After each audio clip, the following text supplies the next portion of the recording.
ब्रेकनंतर आपलं स्वागत। कराडमधील शिवाजी स्टेडियमवर आजपासून कृष्णा कृषी औद्योगिक प्रदर्शन सुरू होत आहे। उपमुख्यमंत्री देवेंद्र फडणवीस यांच्या हस्ते या प्रदर्शनाचं उद्घाटन होणार आहे। या प्रदर्शनामध्ये 11 देशातील प्रतिनिधी देखील सहभागी होणार आहे आणि या ठिकाणी 42 फुटांचं श्रीरामाचं होर्डिंग्ज आणि अयोध्येतील श्रीराम मंदिराची प्रतिकृती सर्वांचंच आकर्षण ठरते।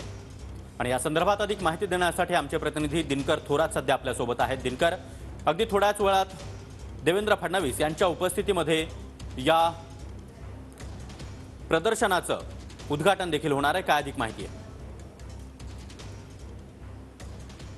सागर, महाराष्ट्रातील सर्वात मोठं कृषी आणि औद्योगिक प्रदर्शनाचा आज कराडमध्ये शुभारंभ होत आहे। काही वेळातच या ठिकाणी देवेंद्र फडणवीस या कृष्णा औद्योगिक प्रदर्शनाचं उद्घाटन करतील।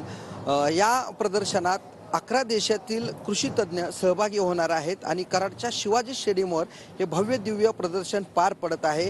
या प्रदर्शनाच्या प्रवेशद्वारावरच 42 फुटी श्रीरामांची मूर्ती स्थापित करण्यात आलेली आहे आणि ही मूर्ती प्रदर्शनाला येणाऱ्या प्रत्येक नागरिकाचं लक्ष वेधून घेत आहे। त्याचबरोबर आतमध्ये प्रदर्शनात 400 स्टॉल सहभागी झाले आहेत आणि या ठिकाणी विविध शेतीविषयीची माहिती या ठिकाणी इथे प्रदर्शन पाहायला येणाऱ्या नागरिकांना मिळत आहे। त्याचबरोबर या ठिकाणी राम मंदिराचे अयोध्येत ज्या प्रकारचं मंदिर आहे देवेंद्र फडणवीस यावेळी उद्घाटनासाठी येतील तेव्हा पुन्हा एकदा आम्ही तुमच्याकडून येणार आहोत। धन्यवाद या सविस्तर माहितीसाठी।